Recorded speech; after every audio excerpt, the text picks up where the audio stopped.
hay una pregunta que debemos hacernos con absoluta honestidad. ¿Cuánto espacio ocupa Dios en nuestra vida diaria? No en los domingos, no en los momentos de crisis, no cuando la enfermedad llega o cuando el trabajo se derrumba, sino en los días ordinarios, en las mañanas silenciosas, en las noches largas, en las horas que nadie más ve, porque existe una trampa sutil en la que muchos creyentes caen sin darse cuenta, la trampa de relegar a Dios a los márgenes de la vida, de tratarlo como una opción entre muchas, como un recurso de emergencia, al que acudimos solo cuando todo lo demás ha fallado. Hermanos y hermanas, eso no es comunión, eso no es fe viva, eso es apenas una sombra de lo que Dios ha llamado a su pueblo a vivir. Las Sagradas Escrituras nos presentan un hombre que entendió esto de manera profunda. El rey David, en medio del desierto, no solo el desierto físico, sino el desierto del alma, levantó su voz y escribió palabras que siguen resonando a través de los siglos. El Salmo 63 comienza con una declaración que no es simplemente poética, es una proclamación de dependencia total. Oh Dios, tú eres mi Dios, con ansias te busco. Mi alma tiene sed de ti, todo mi ser te anhela, cual tierra seca, árida y sedienta. Salmo 63:1. Fíjense en esas palabras. Con ansias te busco, no ocasionalmente, no cuando conviene, no cuando el calendario lo permite. Con ansias, con urgencia, con la misma desesperación con que un hombre sediento busca agua en el desierto. Esta es la actitud que Dios merece de nosotros. Esta es la actitud que transforma una religión vacía en una fe genuina y transformadora. Pero seamos honestos, ¿cuántos de nosotros hemos permitido que la rutina devore nuestra vida de oración? ¿Cuántos nos hemos acostado sin haber hablado con el Padre durante todo el día? ¿Cuántos hemos pasado semanas enteras sin abrir la palabra, alimentándonos en cambio de las distracciones que este mundo ofrece en abundancia? La frialdad espiritual no llega de golpe, llega lentamente, de manera casi imperceptible, como el agua que gotea y poco a poco erosiona la roca más sólida. Primero se acorta el tiempo de oración, luego se pospone el estudio de la Biblia, luego las prioridades del mundo van ganando terreno, y antes de que nos demos cuenta, Dios ha sido desplazado al último lugar en nuestra agenda. Es hora de luchar. Es hora de recuperar lo que el enemigo ha intentado robar, nuestra comunión íntima con el Dios Altísimo. No des por sentado el privilegio que tienes. Tienes acceso directo, sin intermediarios al Creador de los cielos y la tierra. Tienes acceso a su gracia inagotable, a su amor que no tiene límites, a sus bendiciones que superan todo entendimiento humano. Nada en esta vida, absolutamente nada, supera en valor el conocerle a Él y el crecer en su presencia cada día. No dejes para mañana lo que debes hacer hoy. No asumas que tendrás otra oportunidad de ponerte a cuentas con Él. El tiempo es un regalo que se nos ha prestado, y nadie sabe cuándo será el último día que tengamos para buscarlo. Buscad a Jehová mientras puede ser hallado, llamadle en tanto que está cercano.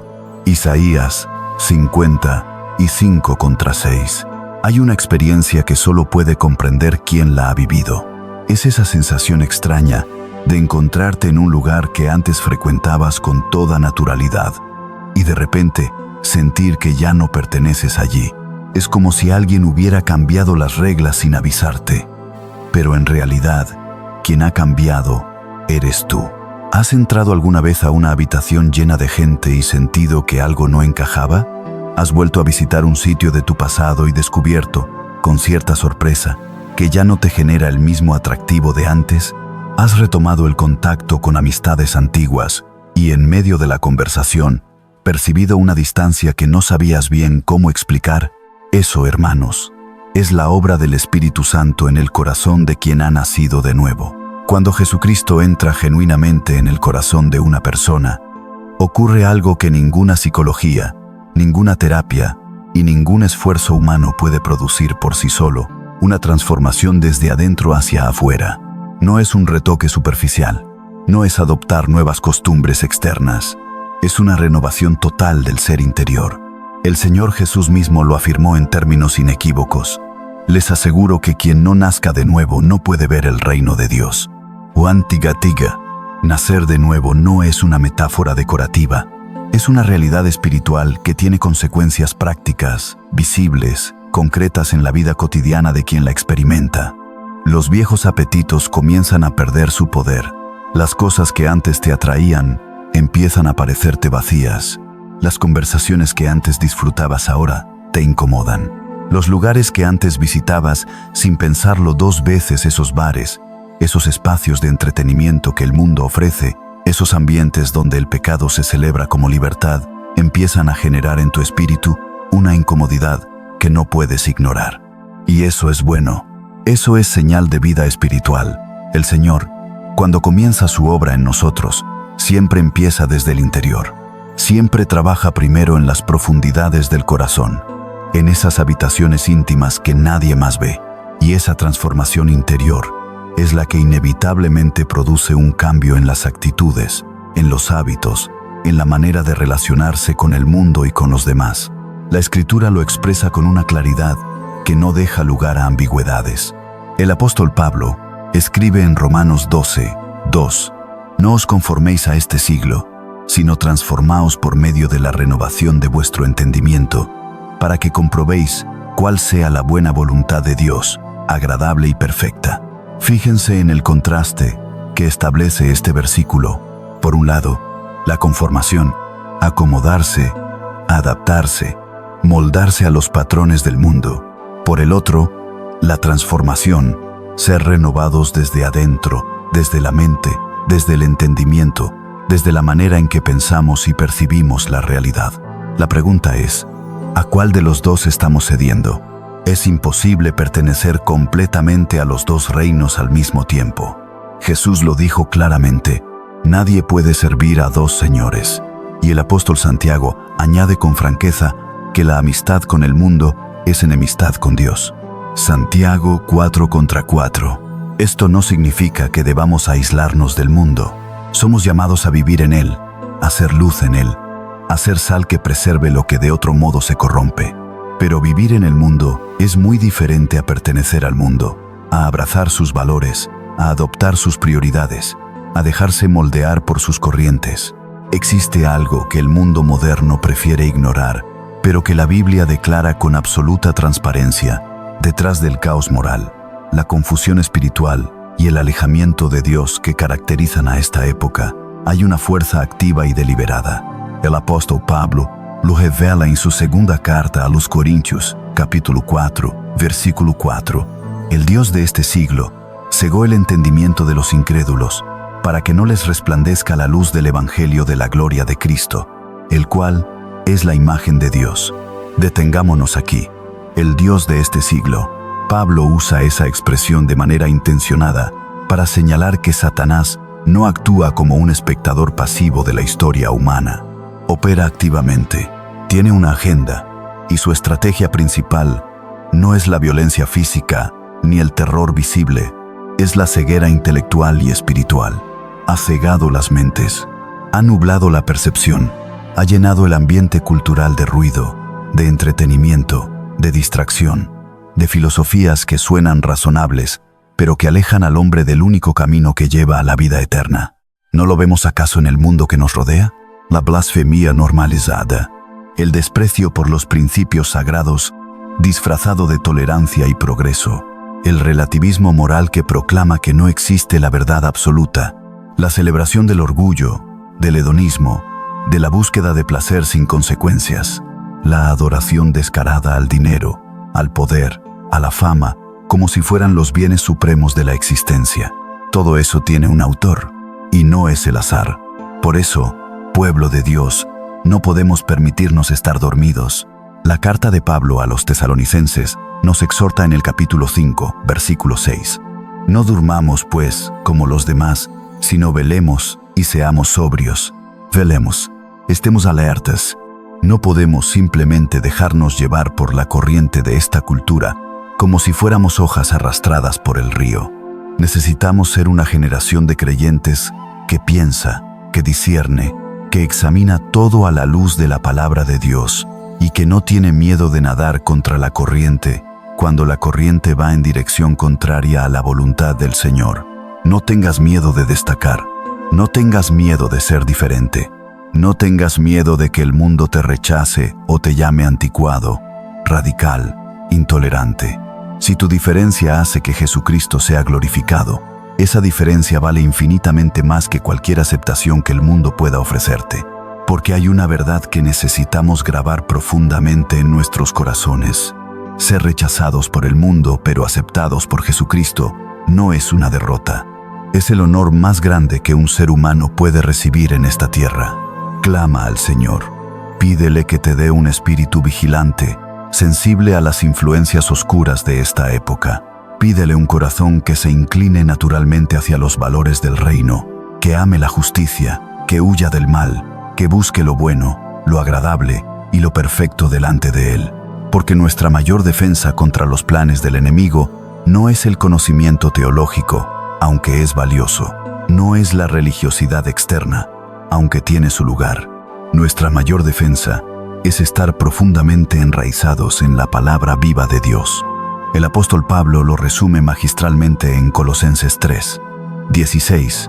La palabra de Cristo mora en abundancia en vosotros, enseñándoos y exhortándoos unos a otros en toda sabiduría, cantando con gracia en vuestros corazones al Señor con salmos e himnos y cánticos espirituales.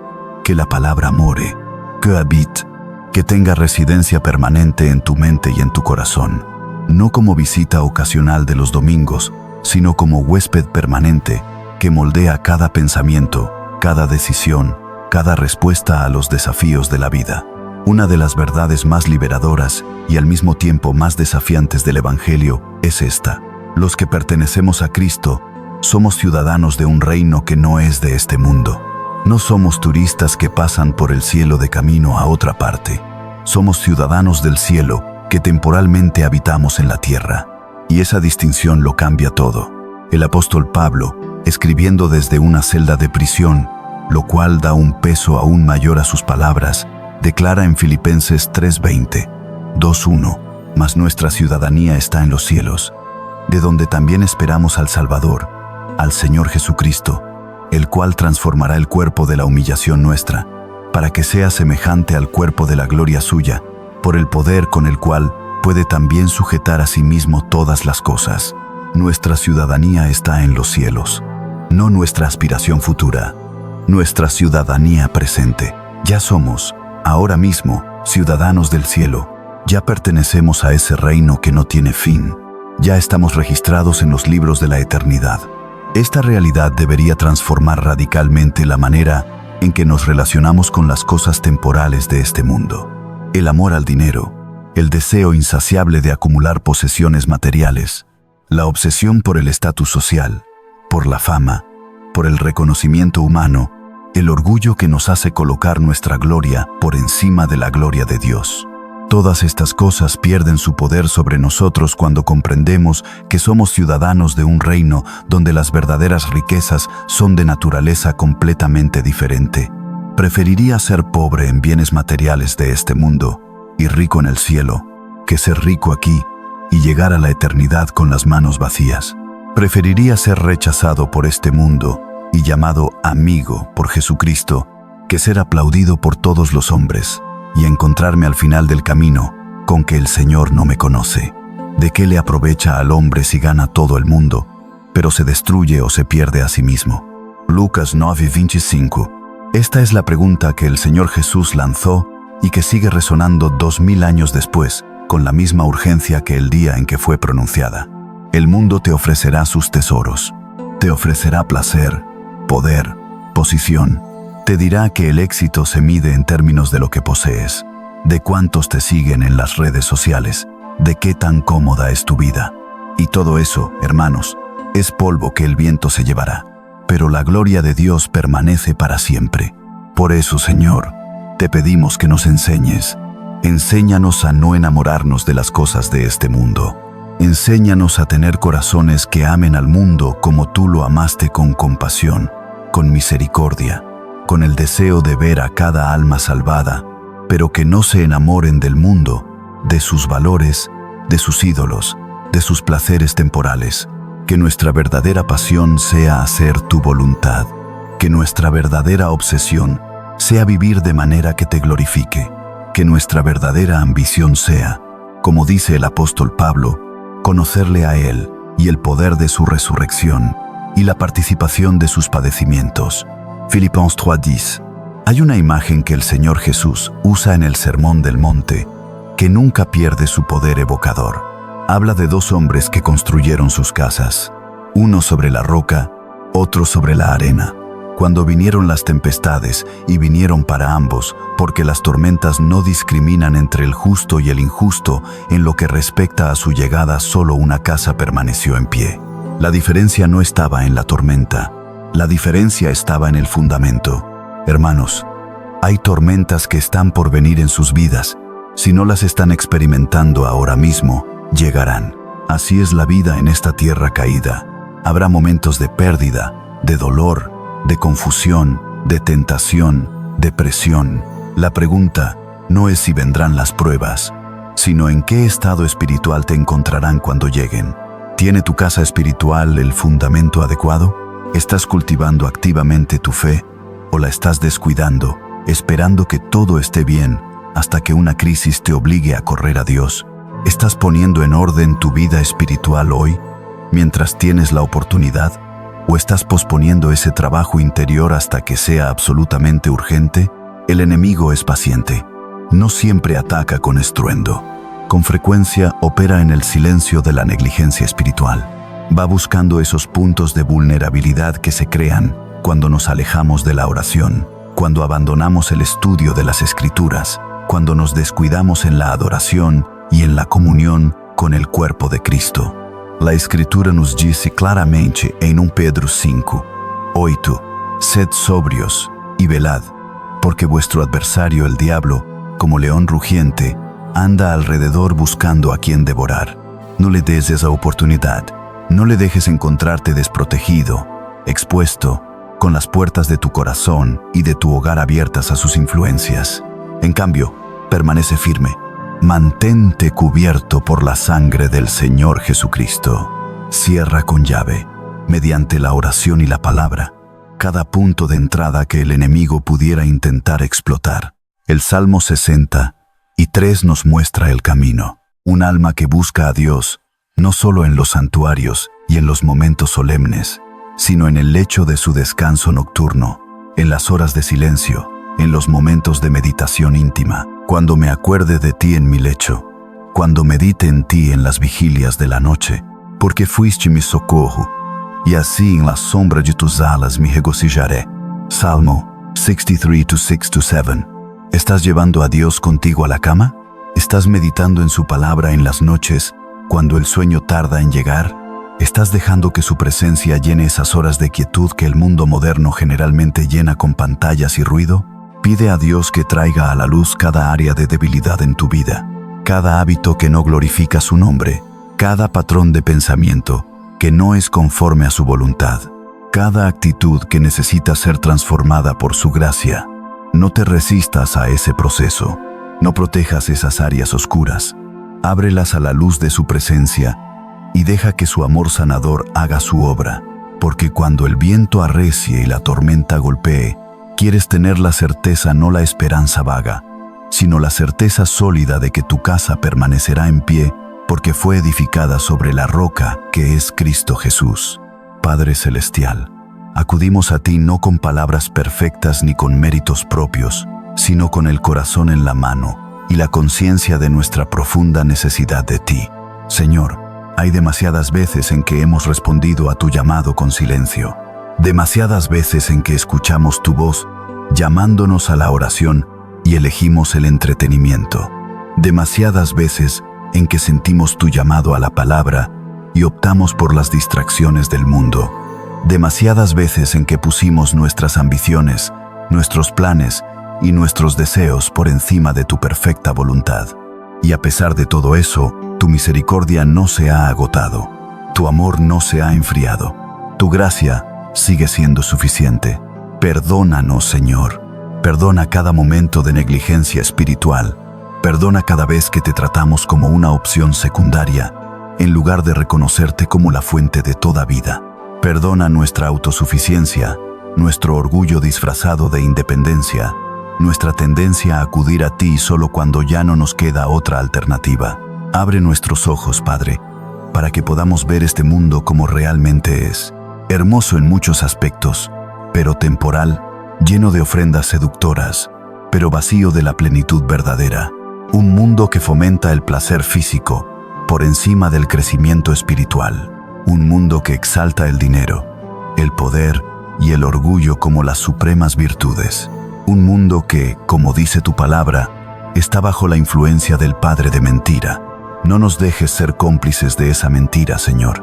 No permitas que nuestros corazones se acostumbren al mal hasta el punto de no perturbarnos.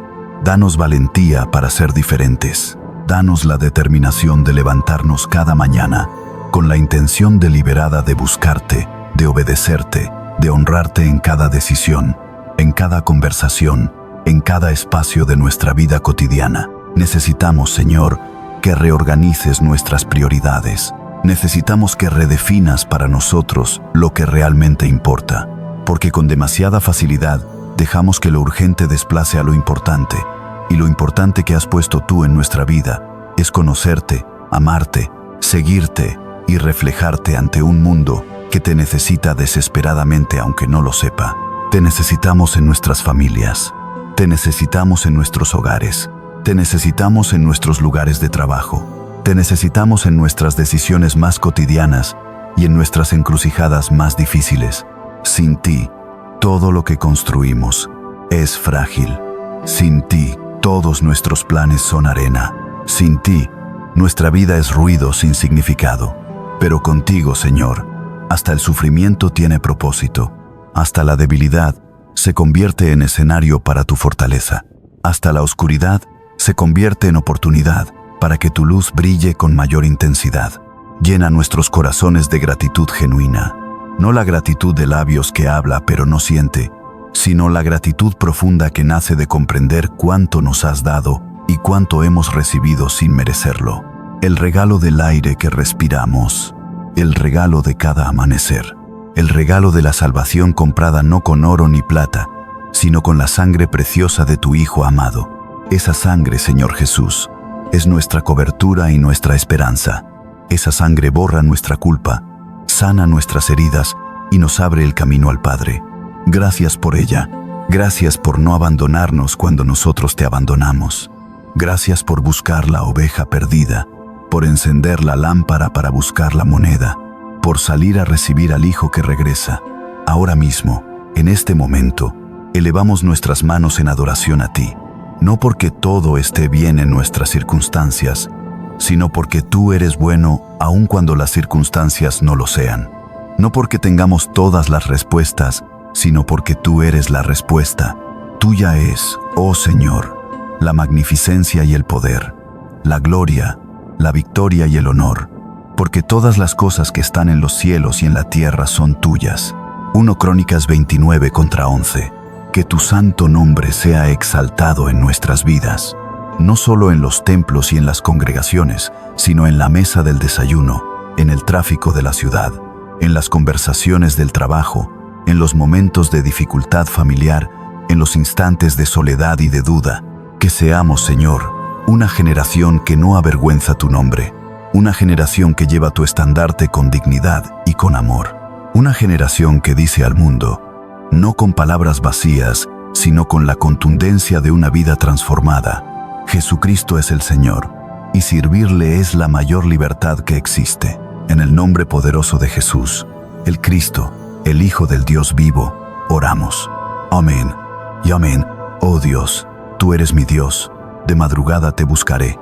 Mi alma tiene sed de ti, mi carne te anhela, en tierra seca y árida, donde no hay aguas, para ver tu poder y tu gloria, así como te he mirado en el santuario. Salmo 63:1-2. No os conforméis a este siglo, sino transformaos por medio de la renovación de vuestro entendimiento. Romanos 12:2.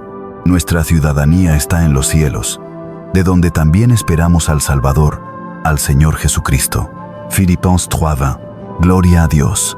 Hay algo que puede debilitar silenciosamente tu vida espiritual sin que te des cuenta. No es un pecado visible, no es una rebelión abierta, es algo mucho más sutil, un corazón que intenta servir a Dios y al mismo tiempo aferrarse a otras cosas. Un corazón que en apariencia está con el Señor, pero que en su interior está fragmentado, dividido entre la devoción y las distracciones del mundo.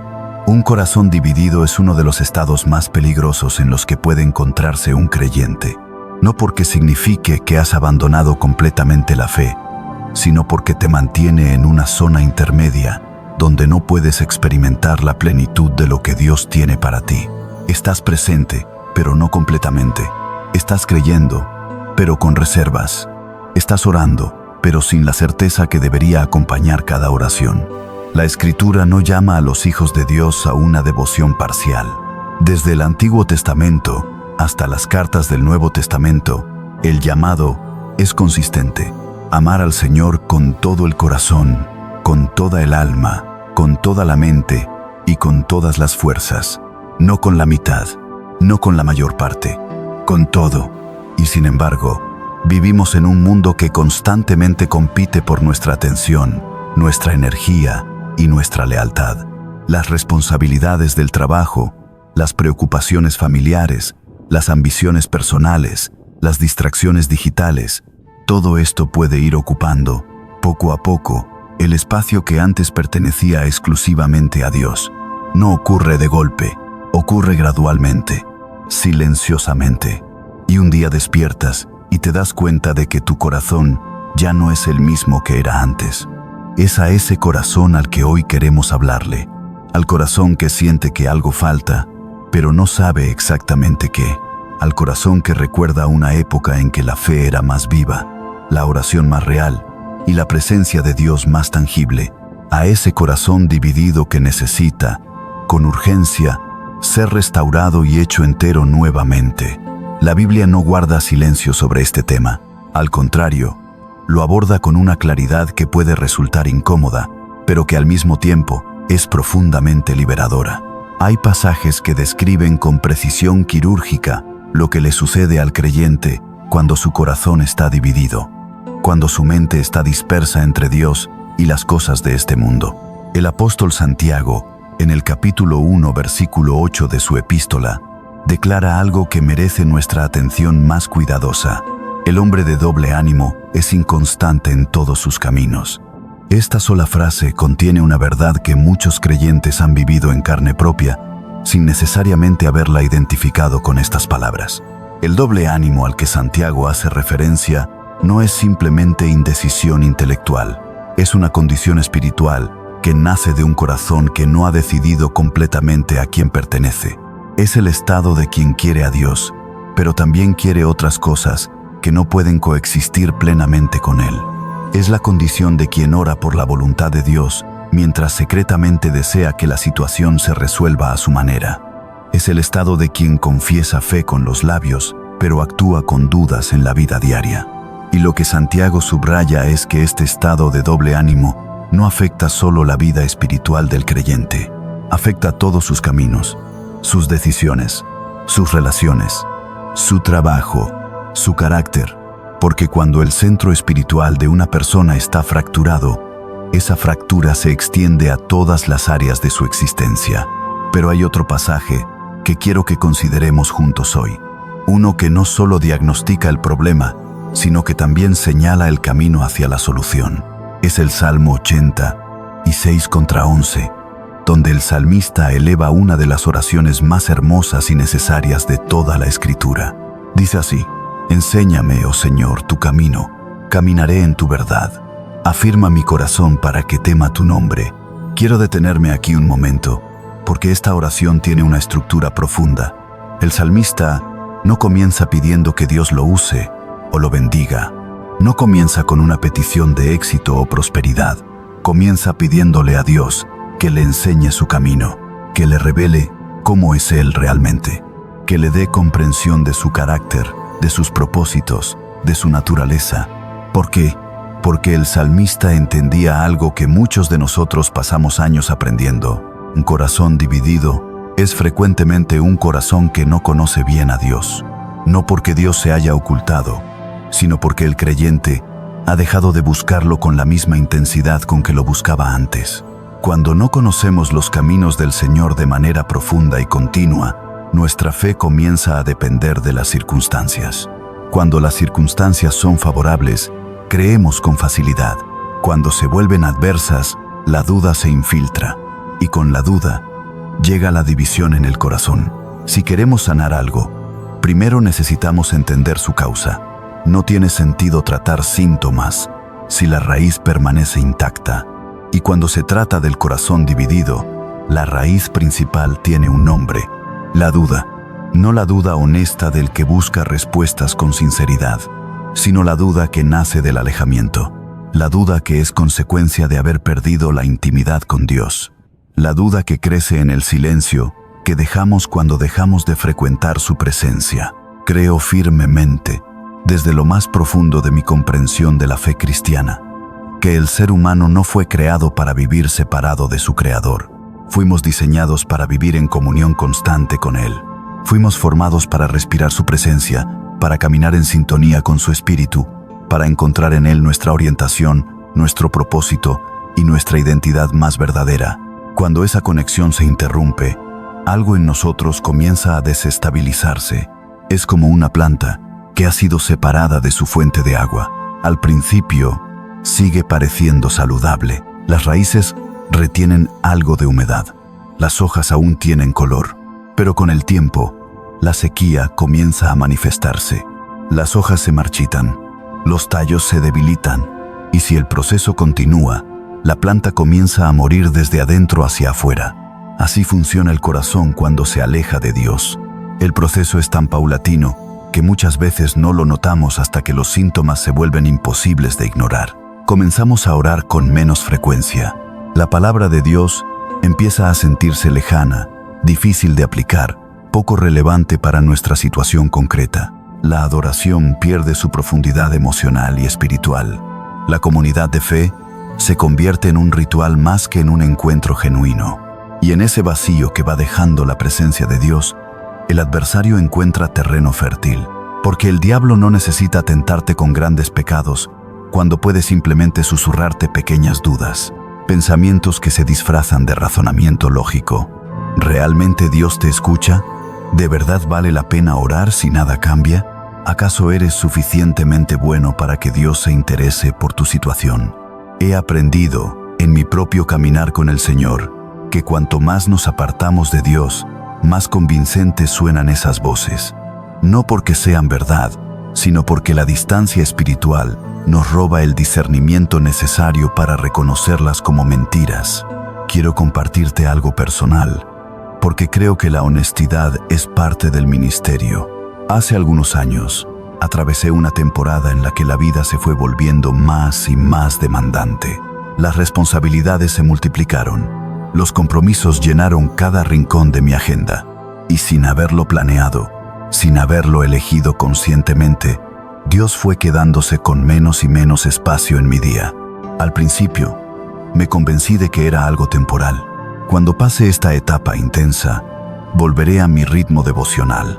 Pero las etapas intensas tienen una manera muy particular de extenderse. Una se convierte en dos se convierten en un mes, y de repente han pasado temporadas enteras sin que hayas tenido un encuentro genuino con Dios. Lo más perturbador de esa época no fue la ausencia de milagros, ni la falta de señales sobrenaturales. Lo más perturbador fue que comencé a notar que mi forma de creer había cambiado. Las mismas promesas que antes me producían una certeza inquebrantable, ahora me generaban preguntas. La misma fe que antes movía mi corazón a adorar con lágrimas de gratitud, ahora parecía funcionar solo a nivel intelectual, sin tocar el centro de mi ser. Mi corazón se sentía árido, como tierra seca que ha olvidado cómo absorber la lluvia. Había días en que atravesaba todos los rituales del creyente: asistir a la iglesia, leer el capítulo diario, participar en las conversaciones sobre la fe, pero todo se sentía hueco, como si estuviera representando un papel que alguna vez viví de verdad, pero que ahora solo recitaba de memoria. ¿Has estado ahí alguna vez? En ese lugar donde la fe se siente más como un recuerdo que como una realidad presente, donde la presencia de Dios parece lejana, Aunque sabes que Él no ha cambiado, si tu respuesta es sí, quiero que sepas que no estás solo.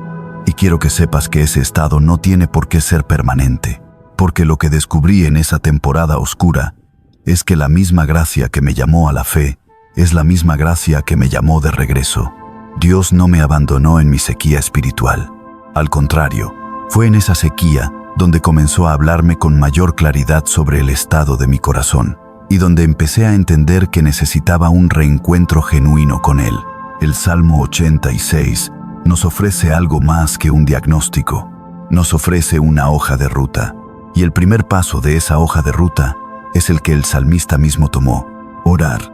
No cualquier oración, no una oración de rutina o de cortesía, sino una oración honesta, transparente, que no tiene miedo de nombrar exactamente lo que está pasando en el interior. Afirma mi corazón para que tema tu nombre. Esta petición del salmista es una oración de vulnerabilidad total ante Dios. Es reconocer que el corazón, por sus propias fuerzas, no puede mantenerse entero. Es admitir que la unidad interior que necesitamos para caminar con Dios no es algo que podamos fabricar con disciplina religiosa, sino algo que solo Él puede restaurar y sostener. Esto es lo primero que debemos hacer cuando reconocemos que nuestro corazón está dividido: llevar esa división ante el Señor sin disfrazarla ni minimizarla, con una honestidad que quizás no hemos ejercido en mucho tiempo.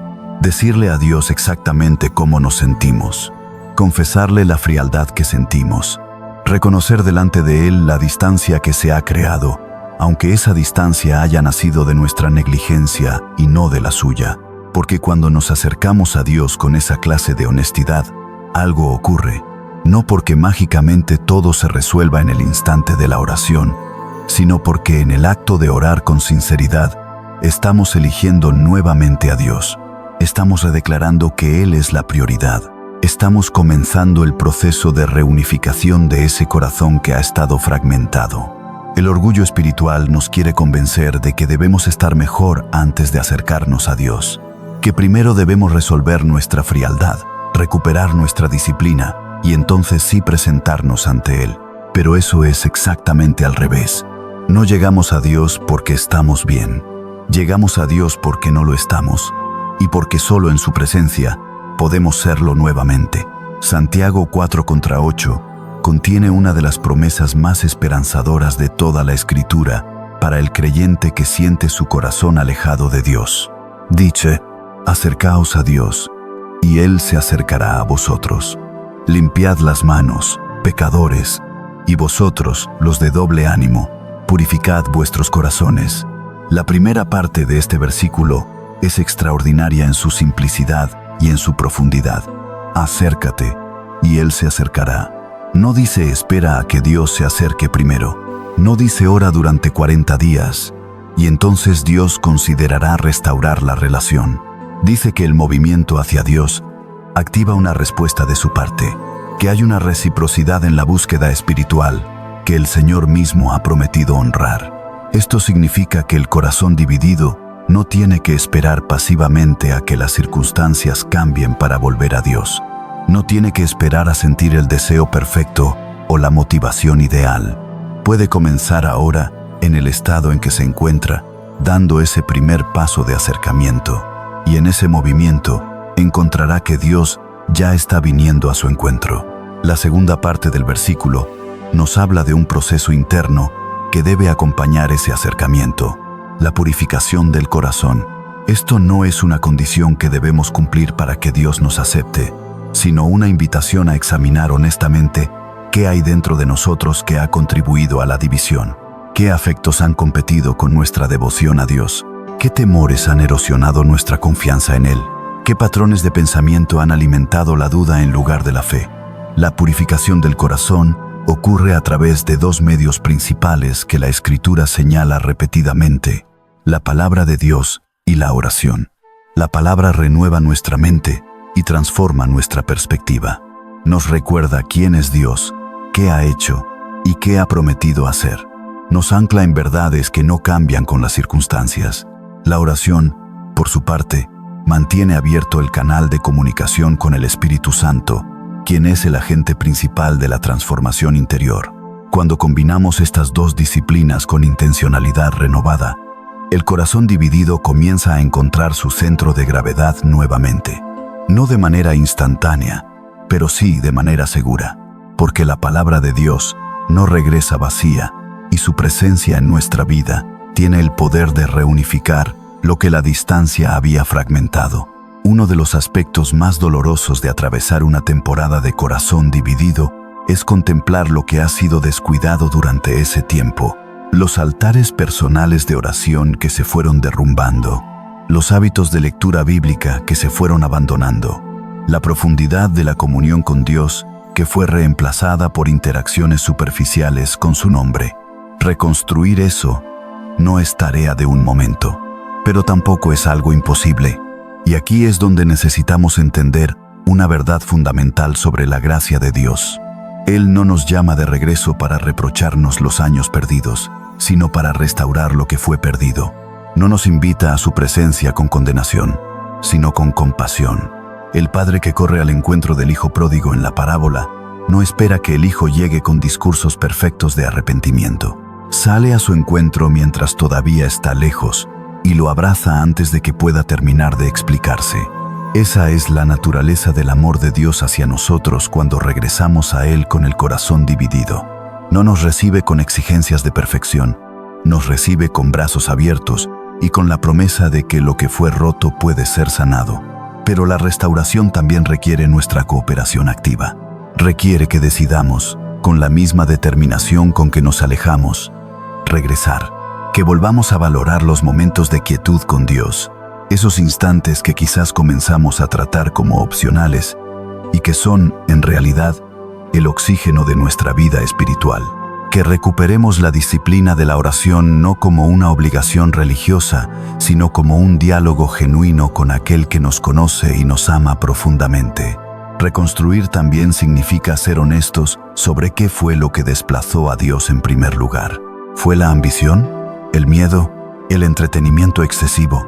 ¿Las relaciones que consumen toda nuestra energía emocional? No se trata de flagelarse por esas cosas, sino de reconocerlas y tomar decisiones conscientes que protejan el espacio que Dios merece en nuestra vida. Si hoy sientes que este mensaje ha tocado algo real en tu corazón, te invito a elevar esta oración con toda la sinceridad de la que seas capaz. No tienes que tener las palabras perfectas, solo necesitas un corazón dispuesto. Señor y Padre Celestial, me acerco a ti hoy, no con pretensiones ni con fachadas de espiritualidad. Me acerco tal como estoy, con un corazón que reconoce que no ha estado completamente contigo. Tu palabra ha llegado hasta mí hoy como una luz que ilumina los rincones que prefería no ver, y no puedo ignorar lo que estoy viendo. Señor, sé honesto el estado en que me encuentro. Ha habido una distancia entre nosotros que no debería existir. No fui algo que planeé. Ocurrió gradualmente, casi sin que me diera cuenta. La vida se fue llenando de cosas, de compromisos, de preocupaciones, y tú fuiste quedándote con un espacio cada vez más pequeño en mi corazón y en mis días. Hubo momentos en que sentí esa frialdad interior y la ignoré. Momentos en que la oración se sentía vacía y seguía adelante sin detenerme a examinar por qué. Momentos en que tu palabra me parecía lejana y seguí leyéndola como un ritual, sin dejar que me transformara de verdad.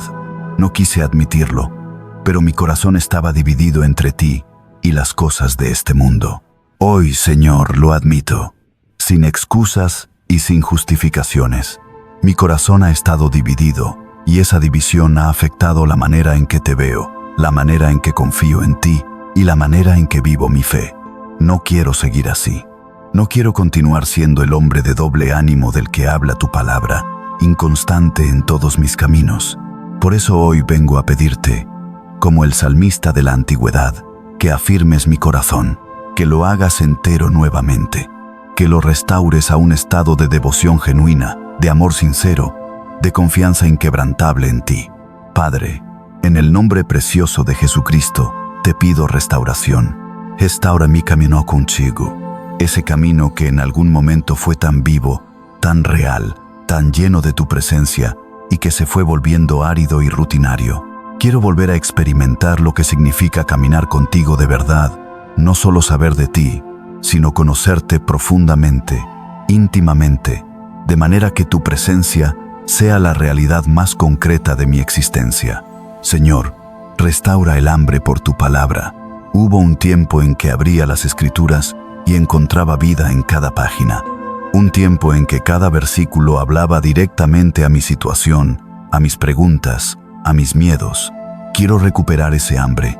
Quiero que tu palabra vuelva a ser pan para mi alma y no simplemente letras en una página.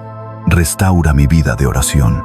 No la oración de las palabras correctas dichas en el momento correcto para cumplir con una obligación, sino la oración del corazón que genuinamente busca tu rostro. La oración que nace de la necesidad profunda de estar en tu presencia. La oración que no termina en el amén, sino que continúa a lo largo del día como una conversación constante contigo. Restaura mi capacidad de escucharte, porque en esas temporadas de alejamiento, Señor, dejé de escucharte con claridad. Las distracciones se volvieron más fuertes que tu voz.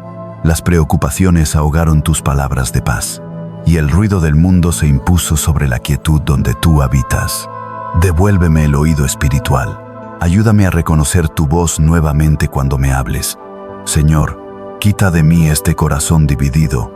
Quita todo lo que ha competido contigo por el primer lugar en mi vida. No te pido que elimines mis responsabilidades ni que me aísles del mundo, sino que me des la sabiduría y la gracia para ordenar correctamente mis prioridades, de manera que tú seas siempre el centro y todo lo demás gire alrededor de esa realidad. Quita la duda que se ha instalado en mi corazón como consecuencia del alejamiento. La duda que me hace cuestionar tu amor cuando las circunstancias son difíciles. La duda que susurra que quizás tus promesas son para otros pero no para mí. La duda que paraliza mi fe y me impide actuar con la confianza de un hijo que sabe que su padre es bueno y fiel. Señor, quita cualquier afecto desordenado, cualquier apego que me haya impedido rendirme completamente a ti. Cualquier cosa que haya ocupado el lugar que te corresponde, cualquier vínculo que me haya mantenido dividido entre tu voluntad y la mía. Hoy elijo soltarla.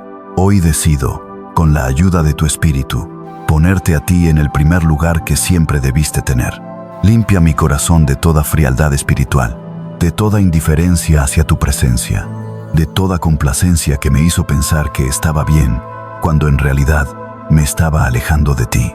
Lávame de la tibieza que es tan peligrosa precisamente porque parece segura. Enciende en mí un fuego nuevo que no se apague con facilidad. Padre, en este momento quiero detenerme para agradecerte. Gracias porque, aunque me aparté, tú nunca te apartaste de mí. Gracias porque tu amor no está condicionado a mi nivel de desempeño espiritual. Gracias porque en cada momento de mi sequía, mientras yo me alejaba, tú seguías ahí, esperando que yo decidiera regresar. Gracias por tu paciencia infinita, la misma paciencia que mostró el padre de la parábola, que esperó al hijo sin perseguirlo, sin forzarlo, pero también sin dejar de amarlo, ni de tener preparado el mejor manto y el banquete del regreso. Así has sido conmigo, Señor, y lo reconozco hoy con gratitud profunda. Gracias por haberme permitido escuchar estas palabras hoy, por haber usado este mensaje para alcanzar mi corazón en el estado exacto en que se encontraba, porque no creo en las coincidencias espirituales.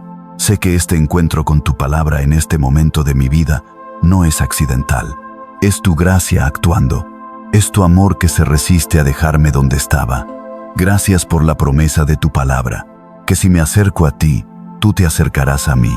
Hoy me acerco, Señor, con todo lo que soy y con todo lo que no soy, con mis fortalezas y con mis debilidades, con mi fe y con mis dudas, con mi hambre espiritual y con el recuerdo de épocas en que esa hambre fue mayor. Me acerco con un corazón que quiere ser entero, que quiere pertenecerte completamente, que quiere dejar atrás la fragmentación y la inestabilidad del doble ánimo. Hoy declaro que soy tuyo, no de manera perfecta, porque la perfección no está en mis manos, sino en las tuyas, pero sí de manera sincera, con la determinación de quien ha entendido que no hay nada en este mundo que valga la pena si significa perder la intimidad contigo. Desde este día, Señor, que mi corazón sea uno contigo, que cada decisión que tome refleje que tú eres el centro, Que cada palabra que diga lleve la marca de tu espíritu en mi vida. Que cada paso que dé sea en la dirección que tú has trazado para mí. Y que la división que existía en mi corazón sea reemplazada por una devoción que crezca y profundice cada día. Creo que mientras elevo esta oración, tu gracia está obrando. Creo que la misma sangre de Jesús que me limpió el día que nací de nuevo, sigue siendo suficiente hoy para purificar mi corazón dividido y hacerlo entero nuevamente. Creo que tu Espíritu, que habita en mí, está respondiendo a este clamor y comenzando una obra de restauración que completará hasta el día de Jesucristo. Con fe y con gratitud, cierro esta oración declarando que regreso, que vuelvo a ti, que este es un nuevo comienzo, que el capítulo de la frialdad y la distancia ha llegado a su fin y que comienza hoy un nuevo capítulo de intimidad, de fe renovada y de corazón entero ante tu presencia. En el nombre de Jesús, amén. Quisiera cerrar este mensaje con algunas palabras que van directo al corazón de quien ha llegado hasta aquí. Si leíste estas páginas y algo resonó dentro de ti, no lo ignores. Ese resonar es la voz del Espíritu Santo llamándote a un lugar de mayor intimidad con Dios. No existe coincidencia en que este mensaje llegara a ti en este momento. Existe una gracia divina que no se rinde, un amor que no ceja en su búsqueda del corazón que ama. El camino de regreso a Dios no siempre es dramático. A veces no viene acompañado de señales sobrenaturales o de experiencias emocionales intensas. A veces es simplemente volver a abrir la Biblia con la determinación de escuchar, volver a arrodillarse en oración con la honestidad de quien ha estado ausente, volver a priorizar a Dios en el tiempo, en los pensamientos y en las decisiones cotidianas. Pero cada uno de esos pasos pequeños importa. Cada vez que eliges a Dios sobre la distracción, sobre la comodidad o sobre el miedo, estás ejercitando la fe. Estás fortaleciendo el músculo espiritual que el alejamiento había debilitado. Estás construyendo, ladrillo a ladrillo, el altar que fue descuidado. Y no camines solo en este proceso. La iglesia, la comunidad de los creyentes, fue diseñada precisamente para esto, para sostenerse mutuamente en las temporadas difíciles, para orar los unos por los otros, para recordarse entre sí la fidelidad de Dios cuando la memoria espiritual personal falla. Recuerda siempre, un corazón dividido no es tu destino. Fuiste creado para la plenitud, para la intimidad con Dios, para vivir desde ese centro unificado donde Él reina sin competencia. Ese es el lugar al que estás siendo invitado hoy. No mañana, no cuando estés listo, hoy. Que el Señor afirme tu corazón, que lo haga entero, que restaure en ti todo lo que la distancia había debilitado, que tu amor por Él crezca más profundo y más genuino que nunca antes, y que desde hoy el testimonio de tu vida sea el de alguien cuyo corazón pertenece completamente a aquel que lo creó, lo redimió y lo sostiene con amor eterno. Si tienes peticiones de oración, compártelas. Estamos aquí para interceder contigo. La paz de nuestro Señor Jesucristo sea con vosotros, ahora y siempre. Fin del artículo.